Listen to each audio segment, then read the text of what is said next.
Vijayanagara channel ವೀಕ್ಷಕರಿಗೆ ನಮಸ್ಕಾರ. ವಿಜಯನಗರ ವಾರ್ತೆಗಳಿಗೆ ಸ್ವಾಗತ. ಮುಖ್ಯಾಂಶಗಳು.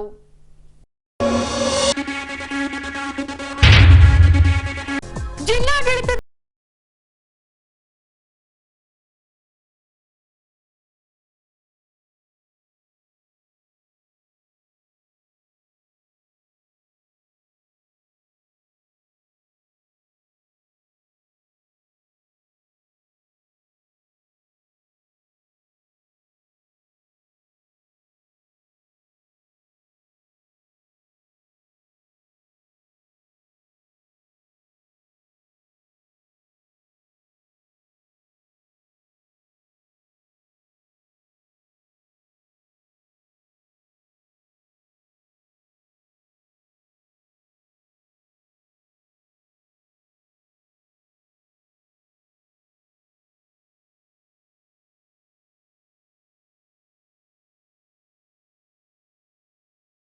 ಹಾಗೂ ಶಾಸಕರಲ್ಲಿ ಕೋರಿದ ಉಷು ತರಬೇತುದಾರ ತಿಪ್ಪೇಸ್ವಾಮಿ. ಈಗ ವಾರ್ತೆಗಳ ವಿವರ. ವಿಜಯನಗರ ಜಿಲ್ಲಾಡಳಿತ ಸೇರಿದಂತೆ ವಿವಿಧ ಇಲಾಖೆ ಹಾಗೂ ಸಂಘ ಸಂಸ್ಥೆಗಳ ಸಹಭಾಗಿತ್ವದಲ್ಲಿ ದಿನಾಂಕ 1ರಂದು ವಿಶ್ವ ಹಿರಿಯ ನಾಗರಿಕರ ದಿನಾಚರಣೆಯನ್ನ ಕೈಗೊಳ್ಳಲಾಗಿತ್ತು. ಈ ವೇಳೆ ಆಯ್ದ ಹಿರಿಯ ನಾಗರಿಕರಿಗೆ ಜಿಲ್ಲಾಡಳಿತದಿಂದ ಸನ್ಮಾನಿಸಿ ಗೌರವಿಸಲಾಯಿತು. ಹೀಗೆ ಈ ಅಂಶಕ್ಕೆ ಸಂಬಂಧಿಸಿದಂತೆ ದಿನಾಂಕ 1ರಂದು ನಗರದ ಚರ್ಚ್ ಸಮುದಾಯ ಭವನದಲ್ಲಿ ಹಿರಿಯ ನಾಗರಿಕರಿಂದ ದೀಪ ಬೆಳಗಿಸುವ ಮೂಲಕ ವಿಶ್ವ ಹಿರಿಯ ನಾಗರಿಕರ ದಿನಾಚರಣೆಗೆ ಚಾಲನೆ ನೀಡಲಾಯಿತು. ಬಳಿಕ ಆಯ್ದ ಹಿರಿಯ ನಾಗರಿಕರಿಗೆ ಜಿಲ್ಲಾಡಳಿತದಿಂದ ಸನ್ಮಾನಿಸಿ ನೆನಪಿನ ಕಾಣಿಕೆ ನೀಡುವ ಮೂಲಕ ಗೌರವಿಸಲಾಯಿತು. ಬಳಿಕ ಜಿಲ್ಲಾಧಿಕಾರಿ ಎಂಎಸ್ ದಿವಾಕರ್ ರವರು ಮಾತನಾಡಿ, ಯಾವ ಮನೆಯ ಹಿರಿಯ ನಾಗರಿಕ ಸದಾ ಸಂತೋಷದಿಂದ ಇರುತ್ತಾರೋ ಅಂಥ ಮನೆಯಲ್ಲಿನ ಕುಟುಂಬ ಸದಾ ಸಂತೋಷದಿಂದ ಇರುತ್ತದೆ ಎಂದು ತಿಳಿಸಿದರು. ನಾವು ಸಮಾಜ ಏನಾದರೂ ಇವತ್ತು ಸ್ವಾಸ್ಥ್ಯ ಇರಬೇಕು ಅಂದರೆ, ಕುಟುಂಬಗಳು ಸಂತೋಷವಾಗಿರಬೇಕು ಅಂದರೆ ಆ ಮನೆಯಲ್ಲಿರ್ತಂಥ ಹಿರಿಯ ನಾಗರಿಕರು ಸಂತೋಷವಾಗಿರಬೇಕಾಗತ್ತೆ. ಯಾವ ಮನೆಯಲ್ಲಿ ತಂದೆ ತಾಯಿ ಅಜ್ಜ ಅಜ್ಜಿ ಸಂತೋಷವಾಗಿರೋದಿಲ್ಲೋ ಆ ಕುಟುಂಬಗಳು ಎಂದೂ ಸಂತೋಷವಾಗಿರಲಿಕ್ಕೆ ಸಾಧ್ಯ ಇಲ್ಲ. ಇದು ತಾವೆಲ್ಲ ನೀವು ಮನೆಯಲ್ಲಿ ಅನುಭವಿಸ್ತಾ ಇದ್ದೀರಿ. ತಾಯಿನ ಕ್ಷಮೆಯ ದರಿದ್ರಿ ಅಂತ ಹೇಳ್ತೀವಿ, ಅತ್ತೆನ ಯಾಕೆ ಕ್ಷಮೆಯ ದರಿದ್ರಿ ಅಂತ ಹೇಳಲ್ಲ ನಾವು? ತುಂಬ ಕಷ್ಟಪಟ್ಟು ತಂದೆ ತಾಯಿ ಬೆಳೆಸಿರ್ತಾರೆ. ಅವನಿಗೆ ಒಂದು ಕೆಲಸ ಸಿಗುತ್ತೆ, ಸರ್ಕಾರಿ ಕೆಲಸ ಸಿಕ್ಕ ತಕ್ಷಣ ಅವನು ಮೊದಲನೇ ತಿಂಗಳು ಸಂಬಳ ತೊಗೊಂಡು ಮನೆಗೆ ಬರ್ತಾನೆ. ಬಂದು ತಾಯಿ ಹತ್ರ ಹೋಗಿ, ಅಮ್ಮ ನನಗೆ ಸಂಬಳ ಬಂದಿದೆ, ಇದು ತೊಗೊಳಮ್ಮ, 25,000 ಸಂಬಳ ಬಂದಿದೆ ಅಂತ. ತಾಯಿ ಏನು ಹೇಳ್ತಾಳೆ, ಇಲ್ಲಪ್ಪ ನನಗೆ ಕೊಡಬಾರ್ದು, ನೀನು ನಿನ್ನ ತಂದೆ ಕೊಡ್ಬೇಕು, ನೀನು ಅವರು ನಿನ್ನ ಓದಿಸಿರೋರು, ಅವ್ರಿಗೆ ಕೊಡು ತಂದೆ ಅಂತ. ಇವನು ಕಿವಿ ಕೇಳ್ದನು ನಿಂತ್ಕೊಳ್ತಾನೆ. ಮತ್ತು ಅವ್ರ ಅಮ್ಮ ಹೇಳ್ತಾಳೆ, ಕಿವಿ ಕೇಳೋಣ, ನಿನಗೆ ತಂದೆ ತುಂಬ ಕಷ್ಟಪಟ್ಟು ಓದಿಸಿದ್ದಾರೆ, ನಿನಗೆ ಕೂಲಿ ನಾಲಿ ಮಾಡಿ ಸಾಲ ಮಾಡಿ ಓದಿಸಿದ್ದಾರೆ, ನನಗೆ ಕೊಡೋದು ಮುಖ್ಯ ಅಲ್ಲಪ್ಪ, ತಂದೆ ಕೊಡ್ಬೇಕು, ನೀನು ಕೊಟ್ಟು ಅವರಿಗೆ ನಮಸ್ಕಾರ ಮಾಡು. ಅವನು ಸುಮ್ಮನೆ ನಿಂತ್ಕೊಳ್ತಾನೆ. ತಾಯಿಗೆ ಭಾಳ ಸಿಟ್ಟಾಗುತ್ತೆ. ಕಪಾಳಕ್ಕೆ ಬಂದು ಹೊಡಿತಾಳೆ, ನಿನಗೆ ಕಿವಿ ಕೇಳಲ್ಲ, ಸೊಪ್ಪು ಬಂದಿದೆ ನಿನಗೆ ಜಾಬ್ ಸಿಕ್ಕ ತಕ್ಷಣ, ಅಲ್ಲ ಈಗಲೇ ಇಷ್ಟು ಸೊಪ್ಪು ಮಾಡ್ತೀಯ, ನಾಳೆ ನಮ್ಮನ್ನು ಹೆಂಗೆ ಸಾಕ್ತೀಯ, ನೀನು ಯಾಕೆ ಅವ್ರಿಗೆ ಕೊಟ್ಟು ನೀನು ನಮಸ್ಕಾರ ಮಾಡಬಾರ್ದು, ಅಷ್ಟು ಸೊಕ್ಕ ನಿನಗೆ ಅಂತೇಳಿ. ಅವಾಗ ಅವನು, ಇಲ್ಲಮ್ಮ ನಾನು ಕೊಡೋಕ್ಕಾಗೋದಿಲ್ಲ ತಂದೆಗೆ. ದುಷ್ಟ, ಎಂಥ ಮಗ ಹುಟ್ಬಿಟ್ಟೆ ನೀನು, ನನಗೆ ತಂದೆ ಕೊಡೋಕ್ಕಾಗಲ್ಲ ಅಂತಿಲ್ಲ ನಿನಗೆ ಅಂತೇಳಿ ತುಂಬ ಹಿಂಸೆ ಮಾಡ್ತಾಳೆ ತಾಯಿ. ಹತ್ತು ಕರೀತಾಳೆ ತಾಯಿ. ಅವಾಗ ಅವನು ತಡಿಲಾರ್ದೆ ಹೇಳ್ತಾನೆ, ಇಲ್ಲಮ್ಮ ನಾನು ಕೊಡಲಿಕ್ಕೆ ಅಂತಲ್ಲ, ತಂದೆ ಯಾವಾಗಲೂ ನಾನು ನನಗೆ ಕೊಟ್ಟದ ಕೈ ನೋಡಿದ್ದೀನಿ, ಅವರೆಂದು ನನಗೆ ಕೇಳಿದ ಕೈ ನೋಡಿಲ್ಲ ತಂದೆ. ತಂದೆ ಯಾವುದೇ ಕಾರಣಕ್ಕೂ ಮಗನ ಮುಂದೆ ಕೈ ಬೇಡಬಾರ್ದು. ತಂದೆ ನಾನು ಹೆಂಗೆ ನೋಡಿದ್ದೆ ಅಂದರೆ, ನನಗೆ ಕೊಟ್ಟು ಆ ಕೈ ನೋಡಿದ್ದೀನಿ, ತಂದೆ ಕೈ ಆಕಾಶಕ್ಕೆ ಬಂದಿರಬಾರ್ದು ಮಗನ ಮುಂದೆ. ಯಾವತ್ತು ತಂದೆ ತಾಯಿ ಕೈಗಳು ಮಕ್ಕಳ ಮುಂದೆ ಆಕಾಶ ನೋಡಬಾರ್ದಮ್ಮ, ನೀನು ನಡೆಯುತ್ತೆ. ನನ್ನ ತಂದೆ ಯಾವುದೇ ಕಾರಣಕ್ಕೂ ನಾನು ಕೇಳಬಾರ್ದು. ಅವರು ನಾನೇ ಕೊಡೋಗ್ತೀನಿ ಅಂದ್ರೆ ಅವ್ರಿಗೆ ಅನಿಸುತ್ತೆ, ಅದಕ್ಕೆ ನಾನು ಕೊಡೋಕ್ಕೆ ಭಾಳ ಸಂಕಟ ಆಗ್ತಾಯಿತಿ ಅಂತ. ಆವಾಗ ತಂದೆ ಹೊರಗೆ ಕೂತು ಮಾತಾಡೋದು ಕೇಳಿಸ್ತಾನೆ. ಕೇಳಿಸ್ಕೊಂಡು ಬಂದು, ಏನಪ್ಪ ನಾನು ನೀನು ಎಷ್ಟು ಸಂಬಳ ತಗೊಂಡ ತಕ್ಷಣ ನಮ್ಮನ್ನು ವಿರೋಧ ಮಾಡ್ತಾ ಇದೀಯ ಅಂತ ಕೇಳಿಸ್ಕೊಳ್ತಾ ಇದ್ದೆ, ನೀನು ಈ ರೀತಿ ಹೇಳಿದೆ, ನಿಜಕ್ಕೂ ನಾನಲ್ಲಪ್ಪ ತಂದೆ, ನೀನು ನನಗೆ ತಂದೆ, ನಾನಲ್ಲ ನಿನ್ನ ತಂದೆ. ನಾನು ಏನೋ ತಿಳ್ಕೊಂಡಿದ್ದೆ ನಿನ್ನ ತಂಗೆ. ಮಗನಿಗೂ ಕೂಡ ತಂದೆ ತಾಯಿ ಬಗ್ಗೆ ಗೌರವ ಇರುತ್ತೆ. ಆ ಗೌರವದಲ್ಲಿ ಮತ್ತು ಕೆಲವೊಮ್ಮೆ ಬಾರಿ ಹೆಂಡತಿ ಜೊತೆಗೆ ಹೊಂದಾಣಿಕೆಯ ಸಮಯದಲ್ಲಿ ಅವನೊಂದು ಸಲ ನಿಮ್ಮ ಮಾತು ಕೇಳಿರ್ಲಿಕ್ಕಿಲ್ಲ, ಹೆಂಡತಿನ ಹೊಂದಾಣಿಕೆ ಮಾಡ್ಕೋಬೇಕಲ್ಲ ಅವನು. ನೀವು ಬರೀ ತಂದೆ ತಾಯಿ ಕಡೆಗೆ ಹೋದರೆ ಅವನು ಹಾಕ್ಬೇಕಲ್ಲ. ಇನ್ನೂ ಕೆಲವು ನನ್ನಲ್ಲಿ ಕೇಸ್ಗಳು ಬರ್ತವೆ, ಅದು ಭಾಳ ನಾವೆಲ್ಲ ತಿಳ್ಕೋಬೇಕು. ಮದುವೆಯಾಗಿ 2 ವರ್ಷ 3 ವರ್ಷ ಅಥವಾ 1 ವರ್ಷ ಆಗಿರುತ್ತೆ. ಆ ಹುಡುಗ ಹುಡುಗಿನ ದೂರ, ಆ ಹುಡುಗ ಅವ್ರ ಮನೆಗೆ, ಹುಡುಗಿ ತವ್ರ ಮನೆಯಲ್ಲಿ. ಯಾಕೆ? ಹುಡುಗ ಹುಡುಗಿ ಬಗ್ಗೆ ತೊಂದರೆ ಇಲ್ಲ, ಆ ಕಡೆ ಈ ಕಡೆ ಅಪ್ಪ ಅಮ್ಮನ ಬಗ್ಗೆ ದ್ವೇಷ. ಏನಕ್ಕೆ ದ್ವೇಷ? ಮದುವೆಯಲ್ಲಿ ನಮ್ಗೆ ಹಿಂಗಂದ್ರು, ನಮ್ಮ ಕಡೆಯವರಿಗೆ ಹಾಸಿಗೆ ಕೊಡಲಿಲ್ಲ, ನಮ್ಮ ಕಡೆಯವರಿಗೆ ಕಾಫಿ ಕೊಡಲಿಲ್ಲ ಬೀಗರು. ಇವರು ನಮ್ಗೆ ಹಿಂಗಂದ್ರು, ನಾನು ಒಬ್ಬಳನ್ನೇ ಹೆಂಗೆ ಬೆಳೆಸಿದ್ದೆ ನಾನು, ನನಗೆ ಹಿಂಗಂದ್ರು. ಆಕೆ ಅಂದರು, ಈಕೆ ಅಂದರು. ಇವರ ಇಬ್ಬರ ಮನಸ್ಸಿನ ದ್ವೇಷಗಳಿಗೆ, ತಂದೆ ತಾಯಿ ಮತ್ತು ಅವರ ತಂದೆ ತಾಯಿ ದ್ವೇಷಗಳಿಗೆ ಇನ್ನೂ ಹೊಸದಾಗಿ ಮದುವೆ ಆಗಿರ್ತಕ್ಕಂಥ 20-25 ವರ್ಷದ ಮಕ್ಕಳು ದೂರ ದೂರ ಇರ್ತಾರೆ. ನನ್ನ ಹತ್ರ ಬಂದಿರ್ತಾರೆ, ನಮ್ಮ ಮನೆಗೆ ಬಂದಿರ್ತಾರೆ ಕೆಲವರೆಲ್ಲ, ಆಫೀಸಿಗೆ ಬರೋದಿಲ್ಲ, ಕೆಲವ್ರು ನಮಗೆ ಗೊತ್ತಿದ್ದದ್ದು. ನಾನು ಹೇಳಿದೆ, ನೀವು ಈಗ 70 ವರ್ಷ, ನೀವು ಬೇಕಾದ ಗಂಡ ಹೆಂಡತಿ ಸುಖವಾಗಿರ್ಬೋದು, ನಿಮ್ಮ ಮಕ್ಕಳು 20 ವರ್ಷ, ಅವರು ಸುಖವಾಗಿರಬಾರ್ದು ಅನ್ನೋದು ನಿಮ್ದು ಯಾವ ನ್ಯಾಯ? ಇವ್ರು 70 ವರ್ಷದಲ್ಲಿ ಗಂಡ ಅಜ್ಜಿ ಕೈ ಬಿಡಂಗಿಲ್ಲ, ಅಜ್ಜಿ ಕೈ ಬಿಡಂಗಿಲ್ಲ, ಎಲ್ಲಿಗೆ ಹೋದ್ರೂ ಜೊತೆಗೆ ಹೋಗಬೇಕು. ಆ 20 ವರ್ಷದ ಮಕ್ಕಳು ಇವ್ರದ್ದೇನೋ ಕಾರಣ, ಇವ್ರ ನಡುವೆ ಯಾರೋ ಒಬ್ಬರು ಎಲ್ಲೋ ಮದುವೆಯಲ್ಲಿ ಏನೋ ಮಾತಾಡಿರ್ತಾರೆ, ಏನೋ ಅದನ್ನು ಕೊಟ್ಟಿಲ್ಲ, ಈ ಥರದ ಸ್ಯಾರಿ ಕೊಟ್ಟಿಲ್ಲ, ನನ್ನ ಮಗು ವಾಚ್ ಕೊಡಿಸಿಲ್ಲ, ಇನ್ನೇನೋ. ಆ ಹುಡುಗ ಹುಡುಗಿಗೆ ಇದೇನೂ ಬೇಕಾಗಿರಲ್ಲ ಪಾಪ. ಅವಾಗಿನ ಅವ್ರ ಸಂಸಾರಕ್ಕೆ ಕಾಲಿಟ್ಟು ದುಡಿಮೆ, ಅವರೆಲ್ಲ ದೊಡ್ಡವರು, ಒಳ್ಳೊಳ್ಳೆ PhD ಮಾಡಿರ್ತಕ್ಕಂಥ ಹುಡುಗರು, BE ಮಾಡಿ ಲಕ್ಷಗಟ್ಟಲೆ ಸಂಬಳ ತಗೊಂತಿರ್ತ ಮಕ್ಕಳು ತಂದೆ ತಾಯಿಗಳ ಸಲುವಾಗಿ ಬೇರೆ ಆಗಿದ್ದಾರೆ, ಡಿವೋರ್ಸ್ ಆಗಿದ್ದಾರೆ. ನಾನು 3 ಆ ಥರದ ಕೇಸ್ಗಳನ್ನು ನಮ್ಮ ಮನೆಯಲ್ಲಿ ಕರೆಸಿ ನಾನು ಕೇಳಿದೆ ತಂದೆ ತಾಯಿಗಳು. ಇವತ್ತು ಮಕ್ಕಳ ಜೊತೆ ತಂದೆ ತಾಯಿಗಳು ಇದ್ದಾರೆ ಅಂದರೆ ಅದರಲ್ಲಿ 100ಕ್ಕೆ 80% ರೈತ ಮಕ್ಕಳು. ಅವ್ರು ಮಾತ್ರ ಮಕ್ಕಳನ್ನ, ತಂದೆ ತಾಯಿಗಳನ್ನು ಜೊತೆಗಿಡ್ಕೊಂಡು ಇವತ್ತು ಹಳ್ಳಿನಲ್ಲಿ ಸಾಕ್ತಾ ಇದ್ದಾರೆ. ಸಿಟಿನಲ್ಲಿ ಇರ್ತಕ್ಕಂಥವ್ರು ಭಾಳಷ್ಟು ಜನ ತಂದೆ ತಾಯಿಗಳನ್ನು ಮನೆಗೆ ಬಿಟ್ಟಿದ್ದಾರೆ. ನೀವು ಜಾಸ್ತಿ ಪ್ರೀತಿ ಕೊಟ್ಟರೆ ಅವರು ಕೊಡ್ತಾರೆ. ಮಕ್ಕಳು ವಯಸ್ಸಿನ ಬರದಲ್ಲಿ ನಿಮ್ಮ ಮೇಲೆ ಸಿಟ್ಟು ಮಾಡ್ತಾರೆ, ನಿಮ್ಮ ಮಕ್ಕಳೇ. ಮೊಮ್ಮಕ್ಕಳು ನಿಮ್ಮ ಮೇಲೆ ಸಿಟ್ಟು ಮಾಡ್ತಾರೆ, ಅವರು ನಿಮ್ಮ ಮೊಮ್ಮಕ್ಕಳೇ. ಅಂದಾಕ್ಷಣನೇ ನಿಮ್ಮನ್ನು ಅವ್ರು ನಿರ್ಲಕ್ಷ್ಯ ಮಾಡಿದ್ದಾರೆ ಅಂತಲ್ಲ, ನೀವು ಪ್ರೀತಿಯಿಂದ ಗೆಲ್ಲಬೇಕು. ಯಾಕೆಂದರೆ ನಿಮಗೆಲ್ಲ ಆಲ್ರೆಡಿ 60-70 ವರ್ಷ ಆಗಿ ಅನೇಕ ಪರಿಸರಗಳನ್ನು ಹೊಂದ್ಕೊಂಡು ಮಾಡಿರ್ತಾರೆ, ಅವ್ರಿನ್ನು ಹೊಸದಾಗಿನ ಬರ್ತಾ ಇರ್ತಾರೆ. ಹಾಗಾಗಿ ಎಲ್ಲ ಮಕ್ಕಳನ್ನು ಒಂದೇ ರೀತಿಯಾಗಿ ಪ್ರೀತಿ ಮಾಡಿ, ಹೆಣ್ಣು ಮಕ್ಕಳು ಎಷ್ಟೋ ಅಷ್ಟೇ ಗೌರವಯುತವಾಗಿ ಸೊಸೆನ ನೋಡ್ಕೊಂಡ್ರೆ ನಿಮ್ಮೆಲ್ಲರ ಸಂಸಾರ. ಇವೆರಡೇ ವಿಚಾರದಲ್ಲಿ ಮಕ್ಕಳು ಮಕ್ಕಳನ್ನ ಸರಿಯಾಗಿ ಪ್ರೀತಿ ಮಾಡದೇ ಇರೋದ್ರಿಂದ, ಹೆಣ್ಣು ಮಗಳಿಗೆಂದಂತೆ ಸೊಸೆಯನ್ನು ನೋಡೋದು ಕೇಳದೆ ಇರೋದ್ರಿಂದ ಮಾತ್ರ ನಿಮಗೆ ಗೊಂದಲಗಳಾಗಿದೆ ವಿನಃ ಆಸ್ತಿಗೆ ಗೊಂದಲ ತುಂಬ ಕಡಿಮೆ. ಬರೀ ಈ ಮಾತಿನಲ್ಲೇ ದ್ವೇಷಗಳು ಹೋಗ್ತವೆ. ದ್ವೇಷಗಳನ್ನು ಕಡಿಮೆ ಮಾಡಿ ನೀವು ಹಿರಿಯ ನಾಗರಿಕರು ಎಲ್ಲರಿಗೂ ಸಲಹಾಗಾರ ಆಗಬೇಕು. ತಂದೆ ತಾಯಿಗಳು ಮಕ್ಕಳಿಗೆ ದೇವತೆ ರೂಪದಲ್ಲಿ ಇರಬೇಕು. ಆಗಿದ್ದಾಗ ನೀವು ಸಂಸಾರದಲ್ಲಿ ಸುಖವಾಗಿರ್ಲಿಕ್ಕೆ ಸಾಧ್ಯ. ಮತ್ತು ನಿಮ್ಮ ಆರೋಗ್ಯಗಳನ್ನು ಹೆಚ್ಚಾಗಿ ಚೆನ್ನಾಗಿ ನೋಡ್ಕೊಳ್ಳಿ. ಬಿಡಿ, ನೀವು ದ್ವೇಷ ಮಾಡಿದಷ್ಟು ನಿಮ್ಮ BP ಜಾಸ್ತಿ ಆಗ್ತಾ ಹೋಗುತ್ತೆ. ಇವಾಗ ತಲೆ ಕೆಡ್ಸ್ಕೊಳಕ್ತಾ ಇರಲ್ಲ. BP ಬೇಕಾದ್ರೆ 2 ಗುಳಿಗೆ ನುಂಗ್ತೀನಿ, ಇವ್ರನ್ನ ದ್ವೇಷ ಮಾಡಲೇಬೇಕು ಅನ್ನೋದು ನಮಗೆ ಭ್ರಮೆ ಬಂದುಬಿಟ್ಟಿದೆ.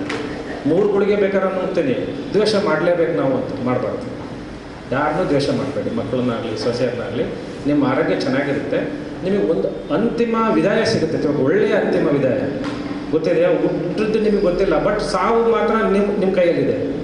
ನಿಮ್ಮ ಕೈಯಲ್ಲಿದ್ದ ಸೆನ್ಸ್ ಯಾವ ಟೈಮ್ಗಲ್ಲ, ನೀವು ಹೆಂಗೆ ಸಾಯಬೇಕು ಅನ್ನೋದನ್ನು ನೀವು ಹೆಚ್ಚು ಪ್ರೀತಿ ಮಾಡಿದರೆ ನಿಮ್ಮನ್ನು ಪ್ರೀತಿಯಿಂದ ಕಳಿಸ್ಕೊಡ್ತಾರೆ ಮಕ್ಕಳು ಮೊಮ್ಮಕ್ಕಳು. ನಾನು ಕೂಡ ತಂದೆ ತಾಯಿನ ಕಳ್ಕೊಂಡಿದ್ದಾನೆ, ಗೊತ್ತಿದೆಯಾ? ನನಗೆ ಗೊತ್ತಿದೆ ಕಷ್ಟ. ಮಕ್ಕಳಿಗೆ ತಂದೆ ತಾಯಿ ಕಳ್ಕೊಂಡ ಅಂತಹ ನೋವಿದೆಯಲ್ಲ, ಅದು ಭಾಳ. ಈಗ ನಾನು DC ಆಗಿರ್ಬೋದು, ನನಗೆಲ್ಲ ಸಕಲವೂ ಇದೆ, ಎಲ್ಲದೂ ಇದೆ. ಬಟ್ ತಂದೆ ತಾಯಿ ಇಲ್ಲ ಅನ್ನೋದು ತುಂಬ ದೊಡ್ಡ ಕೊರಗಿದೆ ನನಗೆ, ಈಗಲೂ ದೊಡ್ಡ ಕೊರಗು. ಆ ಕೊರಗನ್ನು ಯಾವುದರಿಂದಲೂ ಖರೀದಿ ಮಾಡೋಕ್ಕೆ ಸಾಧ್ಯ ಇಲ್ಲ, ಯಾವುದರಿಂದಲೂ ಖರೀದಿ ಮಾಡೋಕ್ಕೆ ಸಾಧ್ಯ ಇಲ್ಲ. ನೀವು ಅಂದ್ಕೊಳ್ತೀರಿ, ಗೊತ್ತಾಯ್ತಾ? ಮಕ್ಕಳು ಒಳಗಡೆ ಇರುತ್ತೆ, ಅದು ಹೇಳಲಿಕ್ಕೆ ಆಗಲಿಕ್ಕಿಲ್ಲ. ಹಾಗಾಗಿ ಯಾರೂ ಕೂಡ ಕೆಟ್ಟವರಲ್ಲ ಮಕ್ಕಳು. ನಾವು ಬೆಳೆಸಿದವರೇ ಮಕ್ಕಳು ಹೆಂಗೆ ಕೆಟ್ಟರಾಗಕ್ಕೆ ಸಾಧ್ಯ? ನಾವು ಬೆಳೆಸಿದಂತೆ ಅಲ್ಲಿ ಸೊಸೆ 20 ವರ್ಷ ತವ್ರ ಮನೆಗೆ ಇರ್ತಾಳೆ, ನಿಮ್ಮ ಹತ್ರ ಬಂದಲ್ಲಿ 25 ವರ್ಷ ಆಗಿರ್ತೈತಿ. ಮತ್ತು ಅಂತೀವಿ ನಿಮ್ಮ ತಂದೆ ತಾಯಿ ಏನೂ ಕಲಿಸಿಲ್ಲ ಅಂತ. ಅವ್ರು ಕಲಿಸೋದು ಹೋಗಲಿ, ನೀವೇನು ಕಲಿಸಿದ್ರಿ 25 ವರ್ಷ? ಅದಕ್ಕೆ ಯಾರನ್ನೂ ದ್ವೇಷ ಮಾಡಬಾರ್ದು.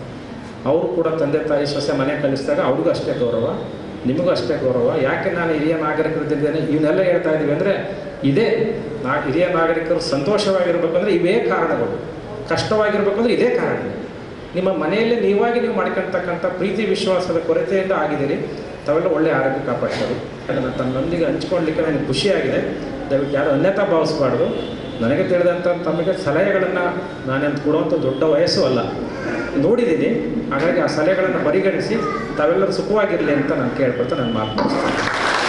ಬಳಿಕ ಹೊಸಪೇಟೆ ನಗರಾಭಿವೃದ್ಧಿ ಪ್ರಾಧಿಕಾರದ ಅಧ್ಯಕ್ಷ HNF ಇಮಾಮ್ ನಿಯಾಜಿರವರು ಮಾತನಾಡಿ, ಇಂದಿನ ಜಾಯಮಾನದಲ್ಲಿ ಹಿರಿಯರಿಗೆ ಗೌರವ ಕೊಡುವ ಸಂಸ್ಕೃತಿ ತೆರೆಮರೆಯತ್ತ ಸರಿಯುತ್ತಿದೆ. ಹಾಗಾಗಿ ಹೆತ್ತವರು ತಮ್ಮ ಮಕ್ಕಳಿಗೆ ಉತ್ತಮ ಸಂಸ್ಕಾರ ನೀಡಿದ್ದಲ್ಲಿ ಹಿರಿಯರಿಗೆ ಗೌರವ ನೀಡುವ ಸಂಸ್ಕೃತಿಯನ್ನ ರೂಢಿಸಿಕೊಳ್ಳುತ್ತಾರೆಂದು ತಿಳಿಸಿದರು. ಒಂದು ಮಗುವಾಗಿ, ತಂದೆಯಾಗಿ, ತಾತ ಆಗಿ, ಹಿರಿಯರಾಗಿ ಆಗೋದು ಸಮಾಜದಲ್ಲಿ ಇದು ಒಂದು ಚರಿತ್ರೆ, ತಮಗೆಲ್ಲ ಗೊತ್ತಿದೆ. ಇವತ್ತು ನಾವು ನೋಡ್ತಾ ಇದ್ದೀವಿ, ಇವತ್ತಿನ ದಿನಗಳಲ್ಲಿ ಮಕ್ಕಳು ತಂದೆ ತಾಯಿಗೆ ಗೌರವ ಕೊಡೋಂಗಿಲ್ಲ, ಹಿರಿಯರಿಗೆ ಗೌರವ ಕೊಡೋಂಗಿಲ್ಲ. ಇವು ಎಲ್ಲ ಯಾಕಪ್ಪ ಅಂದರೆ ನಾವು ಐತಲ್ಲ ಒಳ್ಳೆಯ ಸಂಸ್ಕಾರ, ಸಂಸ್ಕೃತಿ ಮಕ್ಕಳಿಗೆ ಇದು ಬಹಳ ಮುಖ್ಯ. ನಾವು ಕಲಿಸ್ಬೇಕಾಗಿದೆ ಮಕ್ಕಳಿಗೆ. ಯಾಕಂದರೆ ಇವತ್ತು ಯಾವುದೇ ಒಂದು ಕುಟುಂಬ ಶಾಂತಿ ನೆಮ್ಮದಿ ಇರಬೇಕಪ್ಪ ಅಂದರೆ, ಸಮಾಜ ಇರಬೇಕಂದ್ರೆ ಅದು ನಾವು ನಮ್ಮ ಮಕ್ಕಳಿಗೆ ಒಳ್ಳೆಯ ಸಂಸ್ಕೃತಿ ಕೊಡಬೇಕಾಗಿದೆ. ಹಾಗಾಗಿ ಇವತ್ತು ಹಿರಿಯರು ಕೂಡ ಅವರಲ್ಲಿ ಭಾಳಷ್ಟು ಅನುಭವಗಳಿರ್ತಾವೆ. ಅವರು ಐತಲ್ಲ ಒಂದೊಂದು ಏರಿಯಾದಲ್ಲಿ ಅವರ ಮನಸ್ಸಿನಲ್ಲಿ ಇರುವ ಒಂದು ಒಳ್ಳೆಯ ಸಮಾಜದಲ್ಲಿ ಆ ಒಂದು ಏರಿಯಾ ಮುಖ್ಯಸ್ಥ ಯಜಮಾನ ಅಂತೇಳಿ ಅವರು ಒಳ್ಳೆಯ ಗುಣಗಳನ್ನು, ಅವರ ಅನುಭವಗಳನ್ನು ಆ ಒಂದು ಭಾಗದ ಏರಿಯಾಗೆ ಕೂಡ ಕೊಡ್ತಾರೆ. ಈ ಥರ ಸಮಾಜ ಬೆಳೀತಾ ಇದೆ. ಮತ್ತು ಸರ್ಕಾರ ಕೂಡ ಐತಲ್ಲ, ಕೇಂದ್ರ ಸರ್ಕಾರ ಇರ್ಬೋದು, ರಾಜ್ಯ ಸರ್ಕಾರ ಇರ್ಬೋದು, ಇಂಥ ಹಿರಿಯವರಿಗೆ ಒಂದು ಸಮಾಜದಲ್ಲಿ ಅವರಿಗೆ ಒಳ್ಳೆಯದಾಗಲಿ ಅಂತೇಳಿ ಭಾಳಷ್ಟು ಕಾರ್ಯಕ್ರಮಗಳನ್ನು ಕೂಡ ನಮ್ಮ ರಾಜ್ಯ ಸರ್ಕಾರ ಕೂಡ ಮಾಡ್ತಾ ಇದೆ. ಕ್ರೀಡೆಕೂಟ ಇರ್ಬೋದು, ಸಂಸ್ಕೃತಿವರ ಇರ್ಬೋದು, ಬೇರೆ ಬೇರೆ ಮತ್ತು ಅವ್ರಿಗೆ ಹೋಮ್ ಸ್ಟೇ ಇರ್ಬೋದು, ಈ ಥರ ಒಂದು ಭಾಳಷ್ಟು ಯೋಜನೆಗಳನ್ನು ಹಂತ ಹಂತವಾಗಿ ಹಾಕ್ತಾ ಇದ್ದಾರೆ. ತಾವೆಲ್ಲ ಐತಲ್ಲ ಇದರ ಸದುಪಯೋಗ ಪಡ್ಕೊಳ್ರಿ. ಮುಂದೆ ಸರ್ಕಾರ ನಾವೆಲ್ಲರೂ ಕೂಡ ತಮಗೆ ಜೊತೆಗಿರ್ತೀವಿ ಅಂತ ಹೇಳುತ್ತಾ ನನ್ನ ಮಾತು ಮುಗಿಸ್ತೀನಿ. ಎಲ್ಲರಿಗೆ ನಮಸ್ಕಾರಗಳು.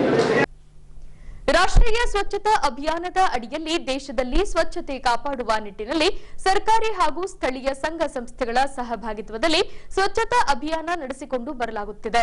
ಹೀಗೆ ದಿನಾಂಕ 1ರಂದು ಆದಾಯ ತೆರಿಗೆ ಇಲಾಖೆಯಿಂದ ನಗರದಲ್ಲಿ ವಾಕಥಾನ್ ನಡೆಸಲಾಯಿತು.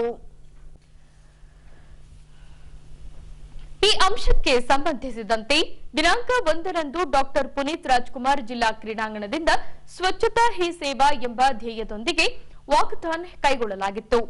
ಇದರಲ್ಲಿ ರೋಟರಿ ಹಾಗೂ ಇನ್ನರ್ವೇಲ್ ಕ್ಲಬ್, ಹಂಪಿ ಪರ್ಲ್ಸ್ ಸೇರಿದಂತೆ ನಗರಸಭೆ ಹಾಗೂ ವಿವಿಧ ಕಾಲೇಜಿನ ವಿದ್ಯಾರ್ಥಿಗಳು ಪಾಲ್ಗೊಳ್ಳಲಾಗಿ ಪ್ರಾರಂಭದಲ್ಲಿ ಸ್ವಚ್ಛತೆ ಕುರಿತಾಗಿ ಪ್ರತಿಜ್ಞಾ ವಿಧಿ ಬೋಧಿಸಲಾಯಿತು.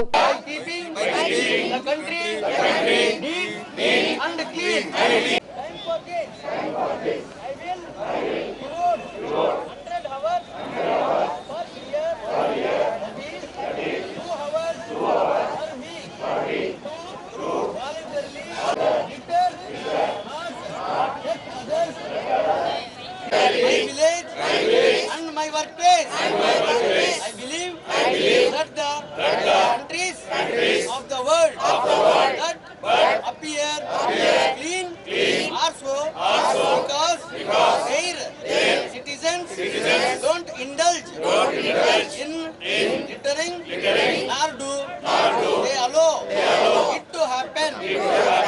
ನಮಸ್ಕಾರ, ನನ್ನ ಹೆಸರು ಲೋಕೇಶ್ ಅಂತ, ಹೊಸಪೇಟೆ ಇನ್ಕಮ್ ಟ್ಯಾಕ್ಸ್ ಅಧಿಕಾರಿ ನಾನು. ಇವತ್ತು ಸ್ವಚ್ಛತಾ ಹಿ ಸೇವಾ ಅಭಿಯಾನದಲ್ಲಿ ಕಾಲ್ನಡಿಗೆ ಅಂದರೆ ವಾಕಥಾನ್ ಹೊಸಪೇಟೆ ವಿಜಯನಗರ ಕಾಲೇಜು ಮತ್ತು ಸೋಷಿಯಲ್ ಕ್ಲಬ್ಸ್ ಅವರ ಅಸೋಸಿಯೇಷನ್ ಜೊತೆ ವಾಕಥಾನ್ ಕಂಡಕ್ಟ್ ಮಾಡಿದ್ವಿ. ಇದರಿಂದ ನಮ್ಮ ಕಾರ್ಯಕ್ರಮ ಇಲ್ಲಿಂದ ವಿಜಯನಗರ ಕಾಲೇಜ್ ಗ್ರೌಂಡಿಂದ ಶುರು ಆಗಿ ರೋಟರಿ ಕ್ಲಬ್ವರೆಗೂ ಎಂಡ್ ಆಗುತ್ತೆ. ಈ ಕಾರ್ಯಕ್ರಮದಲ್ಲಿ ಎಲ್ಲ ತರಹದ ಸೋಷಿಯಲ್ ಆರ್ಗನೈಸೇಷನ್ಸ್, ಮುನ್ಸಿಪಾಲಿಟಿ ಕಾರ್ಯಕರ್ತರು ಮತ್ತು Vijayanagara college, independent college, Srikari college ಎಲ್ಲ ತರಹದ ಸ್ಟೂಡೆಂಟ್ಸ್ ಮತ್ತು ಅವರ ಸಿಬ್ಬಂದಿಯವರು ಪಾಲ್ಗೊಳ್ಳಲಿಕ್ಕಿದ್ದಾರೆ. ಇದರದ ಮುಖ್ಯ ಉದ್ದೇಶ ನಮ್ಮ ದೇಶವನ್ನು ಕ್ಲೀನಾಗಿ ಗ್ರೀನಾಗಿ ಮೇಂಟೈನ್ ಮಾಡಬೇಕಂತ, ಹಾಗೂ ಗಾರ್ಬೇಜ್ ಫ್ರೀ ಇಂಡಿಯಾ ಅಂತ. ಸೊ ಈ ಕಾರ್ಯಕ್ರಮ ಮೂಲದಿಂದ ಆ ಚೇತನವನ್ನು ಪಬ್ಲಿಕ್ನಲ್ಲೇ ಬರಬೇಕು ಅಂತ ನಮ್ಮ ಎಲ್ಲ ಸರ್ಕಾರದ ಮೇಲೆ ಹೊಣೆ ಹಾಕಲಾರದೆ ಪಬ್ಲಿಕ್ಕು ತಾವು ಒಂದು ಹೊಣೆ ತೊಗೊಂಡ್ಬಿಟ್ಟು ನಮ್ಮ ಸುತ್ತಮುತ್ತಲ ಅಥವಾ ನಮ್ಮ ಎಲ್ಲ ಗ್ರಾಮದಲ್ಲಿ ನಗರದಲ್ಲಿ ಕ್ಲೀನ್ಲಿನೆಸ್ ಮೇಂಟೈನ್ ಮಾಡಬೇಕಂತ ಇದರ ಮುಖ್ಯ ಉದ್ದೇಶ. ಮೊದಲನೇದಾಗಿ ನಮ್ಮ ಎಲ್ಲ ಹೊಸಪೇಟೆ ನಗರದ ಜನರಿಗೆ ಮಹಾತ್ಮ ಗಾಂಧೀಜಿಯವರ ಜಯಂತಿಯನ್ನು ಶುಭಾಶಯ ಕೋರ್ತಿದ್ದೇನೆ.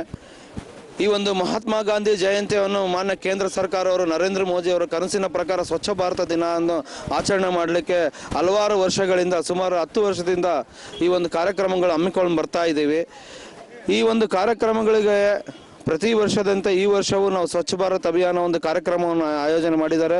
ಇದಕ್ಕೆ income tax officer, Rotary club, ಹಲವಾರು ಸಂಘಟನೆ ಸೇರ್ಕೊಂಡು ಬಂದಿದ್ದಾರೆ. ಮುಂದಿನ ದಿನಗಳಲ್ಲಿ ಪ್ರತಿಯೊಂದು ಸಂಘ ಸಂಸ್ಥೆ ಸ್ವಚ್ಛ ಭಾರತ್ಗೆ ಕೈ ಜೋಡಿಸುವ ಮುಖಾಂತರ ಸ್ವಚ್ಛ ಭಾರತ್ ಕಾರ್ಯಕ್ರಮ ಮುಂದುವರಿಯಲಿ ಅಂತೇಳಿ ಹೇಳುತ್ತಾ ನನ್ನೊಂದೆರಡು ಮಾತುಗಳು ಮುಗಿಸ್ತೀನಿ.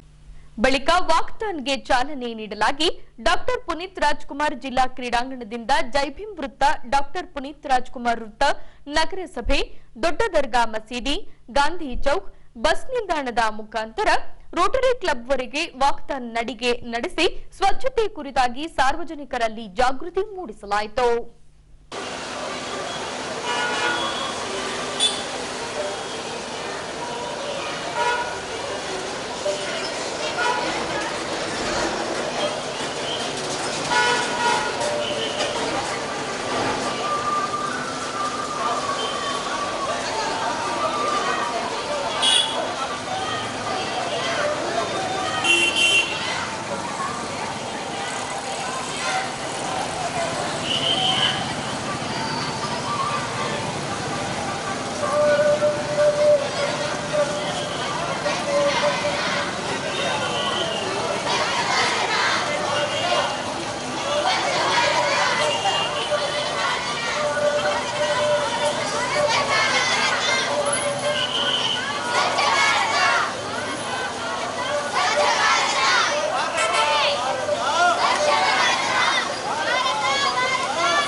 ಸರ್ ಈ ಕಡೆ ಬರ್ರಿ.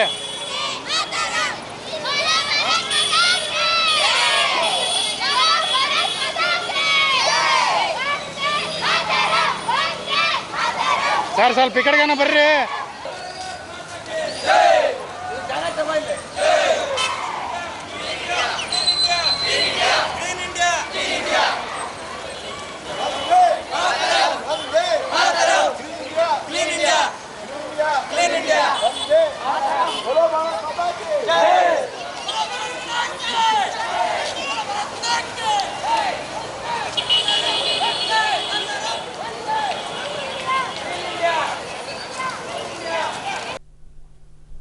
ದಿನಾಂಕ 30ರಂದು ವಿಜಯನಗರ ಜಿಲ್ಲಾ ಮಟ್ಟದ ಪೌರ ಕಾರ್ಮಿಕರ ದಿನಾಚರಣೆ ಕೈಗೊಳ್ಳಲಾಗಿತ್ತು. ಈ ಭಾಗವಾಗಿ ವಿವಿಧ ತಾಲೂಕುಗಳಿಂದ ಆಗಮಿಸಿದ್ದ ಪೌರ ಕಾರ್ಮಿಕರು ಶುಭ್ರ ವಸ್ತ್ರಗಳನ್ನು ಧರಿಸಿ ನಗರಸಭಾ ಕಾರ್ಯಾಲಯದಿಂದ ಸಿದ್ದಿಪ್ರಿಯ ಕಲ್ಯಾಣ ಮಂಟಪದವರೆಗೆ ಮೆರವಣಿಗೆ ನಡೆಸಿ ವೇದಿಕೆ ಕಾರ್ಯಕ್ರಮ ನೆರವೇರಿಸಿ ಹಿರಿಯ ಪೌರ ಕಾರ್ಮಿಕರಿಗೆ ಸನ್ಮಾನಿಸಿ ಗೌರವಿಸಲಾಯಿತು. ಹೀಗೆ ಸಿದ್ದಿಪ್ರಿಯ ಕಲ್ಯಾಣ ಮಂಟಪದಲ್ಲಿ ಕೈಗೊಂಡಿದ್ದ ಜಿಲ್ಲಾ ಮಟ್ಟದ ಪೌರ ಕಾರ್ಮಿಕರ ದಿನಾಚರಣೆಯನ್ನ ದೀಪ ಬೆಳಗಿಸುವ ಮೂಲಕ ವೇದಿಕೆ ಕಾರ್ಯಕ್ರಮಕ್ಕೆ ಚಾಲನೆ ನೀಡಲಾಯಿತು. ಬಳಿಕ ಮಾಜಿ ಸಚಿವ ಎಚ್ ಆಂಜನೇಯುಲುರವರು ಮಾತನಾಡಿ 80ರ ದಶಕದಿಂದೀಚೆಗೆ ಪೌರ ಕಾರ್ಮಿಕರನ್ನ ನೋಡುವ ಕ್ರಮದಲ್ಲಿ ಬದಲಾವಣೆಯಾಗಿದೆ. ಅದಕ್ಕೆ ಮೂಲ ಕಾರಣ ಅಂದಿನ ಮುಖ್ಯಮಂತ್ರಿ ದೇವರಾಜು ಅರಸು ಹಾಗೂ ಬಸವಲಿಂಗಯ್ಯನವರೇ ಕಾರಣ. ಹಾಗೇನೆ ನಾನು ಸಚಿವನಾಗಿದ್ದಾಗ ಮಾಡಿದ್ದ ಸುಧಾರಣಾ ಕ್ರಮ ಹಾಗೂ ಇಂದಿನ ಮುಖ್ಯಮಂತ್ರಿ ಸಿದ್ದರಾಮಯ್ಯನವರು ಸ್ಥಳೀಯ ಸಂಸ್ಥೆಗಳಿಂದಲೇ ಪೌರ ಕಾರ್ಮಿಕರ ಖಾತೆಗೆ ವೇತನ ಹಾಕಲಾಗುತ್ತಿರುವುದರಿಂದ ಪೌರ ಕಾರ್ಮಿಕರಿಗೆ ಸುವರ್ಣ ಯುಗವೆಂದರೆ ತಪ್ಪಾಗಲಿಕ್ಕಿಲ್ಲವೆಂದರು. ಪೌರ ಕಾರ್ಮಿಕರಿದ್ದಾರೆ ನಾವೆಲ್ಲರೂ ಕೂಡ ಹೆಮ್ಮೆ ಪಡುವಂತಹ ಕಾಯಕ ಯೋಗಿಗಳು. ಅವರ ಆರೋಗ್ಯದ ಬಗ್ಗೆ ಯೋಚನೆ ಮಾಡಲ್ಲ, ಸಮಾಜದ ಆರೋಗ್ಯದ ಬಗ್ಗೆ, ಜನರ ಆರೋಗ್ಯದ ಬಗ್ಗೆ ಕಾಳಜಿಗಳು ಕೆಲಸ ಮಾಡ್ತಕ್ಕಂಥವರು ಪೌರ ಕಾರ್ಮಿಕ. ಇಂಥ ಪೌರ ಕಾರ್ಮಿಕರ ಭದ್ರತೆಗೋಸ್ಕರ ನಾವು ಕಳೆದ 4 ದಶಕಗಳಿಂದ ಹೋರಾಟವನ್ನು ಮಾಡ್ತಾ ಬಂದಿದ್ದೇವೆ. 80ರ ದಶಕದಲ್ಲಿ ಪೌರ ಕಾರ್ಮಿಕರಿಗೆ ಯಾವುದೇ ಅಸ್ತಿತ್ವ ಇರಲಿಲ್ಲ. ಅವ್ರನ್ನ ಜೀತದ ಆಡಳಿತರ ಕಾಣ್ತಾ ಇದ್ರು. ಆಗ ಇದ್ದಂಥ ಮುಖ್ಯಮಂತ್ರಿಗಳಾದಂಥ ಶ್ರೀಮಾನ್ ದೇವರಾಜ ಅರಸು ಆಗ ಇದ್ದಂಥ ಪೌರಾಣಿಕ ಸಚಿವರಾದಂಥ ಬಿ ಬಸವಲಿಂಗಪ್ಪನವರು ಇವರು ಪೌರ ಕಾರ್ಮಿಕರ ವಿಮೋಚನೆಗಾಗಿ ಸಾಕಷ್ಟು ಶ್ರಮ ಹಾಕಿದವರು. 76-77 ವಿಧಾನಸೌಧ ಮುಂಭಾಗದಲ್ಲಿ ಒಂದು ಸತ್ಯಾಗ್ರಹ ಮಾಡಿ ಪೌರ ಕಾರ್ಮಿಕರಿಗಾಗಿ ಒಂದು ಸಪರೇಟ್ ಡೈರೆಕ್ಟರೇಟ್ ಇರಬೇಕು. ಪೌರ ಕಾರ್ಮಿಕರಿಗೆ ಇತರ ಸರ್ಕಾರಿ ನೌಕರರಂತೆ ಇವ್ರನ್ನೂ ಕೂಡ ಕಾಯಂ ಮಾಡಿ ಸರ್ವಿಸ್ ಬುಕ್ಗಳನ್ನು ಓಪನ್ ಮಾಡಬೇಕು ಎಂಬ ಇತ್ಯಾದಿ ಬೇಡಿಕೆಗಳನ್ನು ಇಟ್ಟು ಹೋರಾಟ ಮಾಡಿದ್ವಿ. ಆ ಹೋರಾಟ ಮಾಡಿದ ಫಲದಿಂದ 70ರ ದಶಕದಲ್ಲಿ ನಮಗೆ ಮುಕ್ತಿ ಸಿಕ್ತು. ಈಗ ನಮ್ಮ ಮುಖ್ಯಮಂತ್ರಿಗಳಾದಂಥ ಶ್ರೀಮಂತ ಸಿದ್ದರಾಮಯ್ಯನವರ ನೇತೃತ್ವದಲ್ಲಿ ಪೌರ ಕಾರ್ಮಿಕರಿಗೆ ಒಂದು ಸುವರ್ಣ ಯುಗ, ಇಡೀ ದೇಶದಲ್ಲಿ ಯಾರು ಕೂಡ ಮಾಡಲಾದಂಥ ಕಾರ್ಯವನ್ನು ನಾವು ಮುಖ್ಯಮಂತ್ರಿಗಳಿಂದ ಮಾಡಿಸಿದ್ದೇವೆ. ಪೌರ ಕಾರ್ಮಿಕರೆಲ್ಲರೂ ಯಾರೇ ಸ್ವಚ್ಛತೆ ಕಾರ್ಯವನ್ನು ಮಾಡ್ತಾರಲ್ಲ, ದಿನಗೂಲಿ ಆಧಾರದ ಕೆಲಸ ಮಾಡ್ತಕ್ಕಂಥವ್ರನ್ನೆಲ್ಲರೂ ಕೂಡ ಗುತ್ತಿಗೆ ಅಂತಕ್ಕಂಥ ಒಂದು ಜೀತ ಪದ್ಧತಿಯನ್ನು ಅನುಸರಿಸ್ಕೊಳ್ತಾ ಇದ್ರು. ಆ ಗುತ್ತಿಗೆ ಪದ್ಧತಿಯನ್ನು ನಿರ್ಮೂಲನೆ ಮಾಡಿ ನೇರವಾಗಿ ಪೌರ ಸೇವಾ ಪುರಸಭೆ ಮತ್ತು ಮಹಾನಗರ ಪಾಲಿಕೆ, ಪಂಚಾಯತಿ ಎಲ್ಲರೂ ಕೆಲಸ ಮಾಡ್ತಾರೋ ಎಲ್ಲ ಪೌರ ಕಾರ್ಮಿಕರು ಕೂಡ ಸ್ಥಳೀಯ ಸಂಸ್ಥೆಗಳಿಂದಲೇ ಸಂಬಳವನ್ನು ನೇರವಾಗಿ ಅವರ ಬ್ಯಾಂಕ್ ಅಕೌಂಟ್ಗೆ RTGS ಮಾಡಬೇಕು ಅಂತೇಳಿ ಆಜ್ಞೆ ಮಾಡಿಸಿದ್ದೇವೆ. ಈ ಪೌರ ಕಾರ್ಮಿಕರಿಗಾಗಿ ದೇಶದ ಯಾವ ರಾಜ್ಯದಲ್ಲೂ ಕೂಡ ಇಲ್ಲ. ಸಫಾಯಿ ಕರ್ಮಚಾರಿ ಡೆವಲಪ್ಮೆಂಟ್ ಕಾರ್ಪೊರೇಷನ್ ಮಾಡಿಸಿದ್ದೇವೆ. ಆಮೇಲೆ ಗುತ್ತಿಗೆ ಪದ್ಧತಿಯನ್ನ ತೆಗೆದುಹಾಕಿ ನೇರವಾಗಿ ಸಂಬಳ ಕೊಡ್ತಕ್ಕಂಥ ವ್ಯವಸ್ಥೆ ಕರ್ನಾಟಕ ರಾಜ್ಯದಲ್ಲಿ ಮಾತ್ರ ಇರೋದು, ಬೇರೆ ಯಾವ ರಾಜ್ಯದಲ್ಲೂ ಕೂಡ ಇಲ್ಲ. ವಿಶೇಷವಾದಂಥ ಆಸಕ್ತಿ ಕಳಕಳಿಯನ್ನ ಹೊಂದಿರತಕ್ಕಂಥ ಜನನಾಯಕ, ಬಡವರ ಬಂಧು, ಹಿಂದುಳಿದ ವರ್ಗಗಳ ನೇತ ಶ್ರೀಮಂತ ಸಿದ್ದರಾಮಯ್ಯನವರಂತ ಒಬ್ಬ ಮುಖ್ಯಮಂತ್ರಿ ಈ ರಾಜ್ಯದಲ್ಲಿ ಇದ್ದುದರಿಂದ ನಿಮಗಿಷ್ಟೆಲ್ಲ ಸವಲತ್ತು ಕೊಡ್ತಾರೆ. ಒಳ್ಳೆಯ ಚಪ್ಪಾಳಿನ. ಬಳಿಕ ಕಾರ್ಯಕ್ರಮಕ್ಕೆ ಆಗಮಿಸಿದ್ದ 16 ನಗರ ಸ್ಥಳೀಯ ಸಂಸ್ಥೆಗಳ ತಲಾ 3ರಂತೆ 48 ಪೌರ ಕಾರ್ಮಿಕರಿಗೆ ವೇದಿಕೆಯಲ್ಲಿ ಸನ್ಮಾನಿಸಿ ಗೌರವಿಸಲಾಯಿತು. ಪ್ರತಿ ವರ್ಷ ದಸರಾ ಕ್ರೀಡಾಕೂಟವನ್ನ ನಡೆಸಿಕೊಂಡು ಬರಲಾಗುತ್ತದೆ. ಹೀಗೆ ಒಳಾಂಗಣ ಕ್ರೀಡಾಂಗಣಗಳನ್ನ ನಗರದ ಜಿಲ್ಲಾ ಒಳ ಕ್ರೀಡಾಂಗಣದಲ್ಲಿ ನಡೆಸಲಾಗಿ ಜಿಲ್ಲೆಯ ವಿವಿಧ ಕ್ರೀಡಾಪಟುಗಳು ವಿಭಾಗ ಮಟ್ಟದ ದಸರಾ ಕ್ರೀಡೆಯಲ್ಲಿ ಪಾಲ್ಗೊಂಡಿದ್ದರು. ಹೀಗೆ ಡಾಕ್ಟರ್ ಪುನೀತ್ ರಾಜ್ಕುಮಾರ್ ಜಿಲ್ಲಾ ಕ್ರೀಡಾಂಗಣದಲ್ಲಿ ಬರುವ ಒಳ ಕ್ರೀಡಾಂಗಣದಲ್ಲಿ ವಿಭಾಗೀಯ ಮಟ್ಟದ ದಸರಾ ಕ್ರೀಡಾಕೂಟವನ್ನ ಹಮ್ಮಿಕೊಳ್ಳಲಾಗಿತ್ತು. ಈ ವೇಳೆ ಜಿಲ್ಲೆಯ ವಿವಿಧ ತಾಲೂಕುಗಳಿಂದ ಆಗಮಿಸಿದ ಕ್ರೀಡಾಪಟುಗಳು ಆಯ್ದ ಒಳಾಂಗಣ ಕ್ರೀಡೆಯಲ್ಲಿ ಪಾಲ್ಗೊಂಡು ತಮ್ಮಲ್ಲಿರುವ ಪ್ರತಿಭೆಯನ್ನ ಅನಾವರಣಗೊಳಿಸಿದರು. ಇಲ್ಲಿ ಉತ್ತಮ ಪ್ರದರ್ಶನ ನೀಡಿದ ಕ್ರೀಡಾಪಟುಗಳು ದಸರಾ ಕ್ರೀಡಾಕೂಟದಲ್ಲಿ ಪಾಲ್ಗೊಳ್ಳಲಿದ್ದಾರೆ.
ಇನ್ನು ವಿಜಯನಗರ ಜಿಲ್ಲಾ ಕೇಂದ್ರ ಹೊಸಪೇಟೆಯಲ್ಲೇ ವಿಭಾಗ ಮಟ್ಟದ ದಸರಾ ಕ್ರೀಡಾಕೂಟಗಳನ್ನು ಕಳೆದ 2 ವರ್ಷಗಳಿಂದ ನಡೆಸಿಕೊಂಡು ಬರಲಾಗುತ್ತಿದೆ. ಒಳ ಕ್ರೀಡಾಂಗಣ ಕಿರಿದಾಗಿದ್ದು ವಿಸ್ತಾರವಾದ ಒಳ ಕ್ರೀಡಾಂಗಣ ನಿರ್ಮಿಸಿ ಕ್ರೀಡಾರ್ಥಿಗಳಿಗೆ ಪ್ರೋತ್ಸಾಹಿಸಬೇಕಿದೆ ಎಂದು ಉಷಾ ತರಬೇತುದಾರ ತಿಪ್ಪೇಸ್ವಾಮಿರವರು ಶಾಸಕರಿಗೆ ಹಾಗೂ ಜಿಲ್ಲಾಧಿಕಾರಿಗಳಲ್ಲಿ ಕೋರಿಕೊಂಡಿದ್ದಾರೆ. ಹಲವಾರು ಸ್ಪೋರ್ಟ್ಸ್ಗಳಿಗೆ ನಮ್ಮ ವಿಜಯನಗರ ಜಿಲ್ಲೆ ಮಾದರಿ ಆಗ್ತಾ ಇದೆ. ಯಾಕಂದರೆ ಕಳೆದ ವರ್ಷ ನಾವು ಕಲಬುರಗಿ ವಿಭಾಗಕ್ಕೆ ಅಂದರೆ ನಮ್ಮ ಜಿಲ್ಲೆಯಿಂದ ಕಲಬುರಗಿ ಹೋಗಬೇಕಾಗಿತ್ತು. ಬಟ್ ಇತ್ತೀಚಿನ ದಿನಗಳಲ್ಲಿ ಸ್ಥಳೀಯ ಇರುವಂಥ ಸ್ಪೋರ್ಟ್ಸ್ ಅಧಿಕಾರಿಗಳಾಗಿರ್ಬೋದು, ಸ್ಥಳೀಯ MLAಗಳಾಗಿರ್ಬೋದು, ಸ್ಥಳೀಯಲ್ಲಿರುವಂಥ ಎಲ್ಲ ನಮ್ಮ ಕೋಚಸ್ ಆಗಿರ್ಬೋದು, ಎಲ್ಲರ ಒಂದು ಒಮ್ಮತ ಮೇರೆಗೆ ಅರ್ಜಿ ಸಲ್ಲಿಸಿದಾಗ ನಮಗೆ ವಿಭಾಗ ಮಟ್ಟದ ಒಂದು ಕ್ರೀಡಾಕೂಟವನ್ನು ವಿಜಯನಗರ ಜಿಲ್ಲೆಯಲ್ಲಿ ಎರಡನೇ ಬಾರಿ ನಮಗೆ ಒಂದು ಆಯೋಜನೆ ಮಾಡಿಕೊಟ್ಟಿದ್ದಾರೆ. ಅವ್ರಿಗೆಲ್ಲರೂ ತುಂಬ ಧನ್ಯವಾದ ಹೇಳ್ತೀನಿ. ಇನ್ನೂ ಹೆಚ್ಚಿನ ಮಟ್ಟಿಗೆ ಸ್ಥಳ ಅವಕಾಶ ಬೇಕು. ಯಾಕಂದರೆ ನಮ್ಮ ಜಿಲ್ಲೆ ಆಗಿರೋದ್ರಿಂದ ಬೇರೆ ಬೇರೆ ತಾಲೂಕುಗಳಿಂದ ಬೇರೆ ಬೇರೆ ಜಿಲ್ಲೆಯಿಂದ ಆಟ ಆಡಲು ಬರ್ತಾ ಇದ್ದಾರೆ. ಅವ್ರಿಗೆಲ್ರಿಗೂ ಒಂದು ಉನ್ನತ ಒಂದು ಒಳ ಕ್ರೀಡಾಂಗಣ ಬೇಕು. ಆ ಒಂದು ಕ್ರೀಡಾಂಗಣಕ್ಕೆ ಜಾಗ ತುಂಬ ಕಡಿಮೆ ಇದೆ. ಅದಕ್ಕೆ ಇಲ್ಲಿರುವಂಥ ಅಧಿಕಾರಿಗಳು ಮತ್ತು MLA ಸಾಹೇಬರು ಮತ್ತು ಇನ್ನು ಯಾರೇ ಉಸ್ತುವಾರಿಗಳಿದಾರೋ ಅವ್ರ ಗಮನಕ್ಕೆ ನನ್ನ ಒಂದು ಮನವಿ ಏನಂದರೆ, ಈ ಒಂದು ಜಿಲ್ಲಾ ಕ್ರೀಡಾಂಗಣ ದೊಡ್ಡದಾಗಿ ಮಾಡಿ ಎಲ್ಲ ಕ್ರೀಡಾಪಟುಗಳಿಗೆ ಆಡಲು ಅವಕಾಶ ಕೊಡಬೇಕಂತಂದೇಳಿ ನಮ್ಮ ವಿಜಯನಗರ ಉಷು ಸಮಸ್ಯೆಯಿಂದ ಅವ್ರಿಗೆ ಒಂದು ರಿಕ್ವೆಸ್ಟ್ ಕೇಳ್ತಾ ಇದ್ದೀನಿ. ದಯಮಾಡಿ ಇದನ್ನು ನೆರವೇರಿಸ್ಕೊಡಿ. ಒಳ್ಳೊಳ್ಳೆ ಕ್ರೀಡಾಪಟುಗಳಿದ್ದಾರೆ. ರಾಜ್ಯ ಮಟ್ಟ, ರಾಷ್ಟ್ರ ಮಟ್ಟ, ಅಂತಾರಾಷ್ಟ್ರ ಮಟ್ಟದಲ್ಲಿ ಹೋಗುವಂಥ ಕ್ರೀಡಾಪಟುಗಳು ನಮ್ಮ ವಿಜಯನಗರ ಜಿಲ್ಲೆಯಲ್ಲಿದ್ದಾರೆ. ನೀವೆಲ್ಲ ನೋಡ್ತಾ ಇರ್ಬೋದು, ತುಂಬ ಒಂದು ಆಕ್ಟಿವಿಟೀಸ್ ನಡೀತಾ ಇದೆ ನಮ್ಮ ವಿಜಯನಗರ ಜಿಲ್ಲೆಯಲ್ಲಿ ಸ್ಪೋರ್ಟ್ಸಿಂದು. ಅದಕ್ಕೆಲ್ಲರೂ ನೀವು ಸಪೋರ್ಟ್ ಮಾಡಬೇಕಂತೇಳಿ ಈ ಸಂದರ್ಭದಲ್ಲಿ ಕೇಳ್ಕೊಳ್ತೇನೆ. ಈಗ ಕೊನೆಯಲ್ಲಿ ಮತ್ತೊಮ್ಮೆ ವಾರ್ತೆಗಳ ಮುಖ್ಯಾಂಶಗಳು.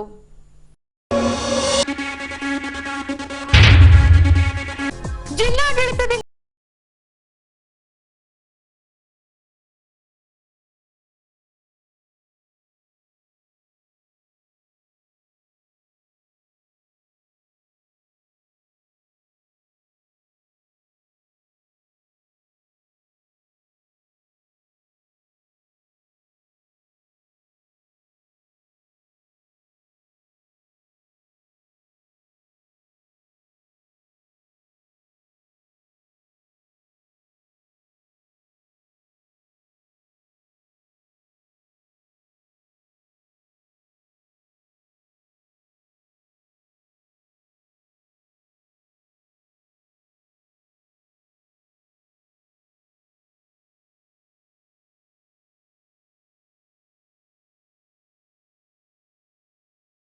ಹಾಗೂ ಶಾಸಕರಲ್ಲಿ ಕೋರಿದ ಉಷು ತರಬೇತುದಾರ ತಿಪ್ಪೇಸ್ವಾಮಿ.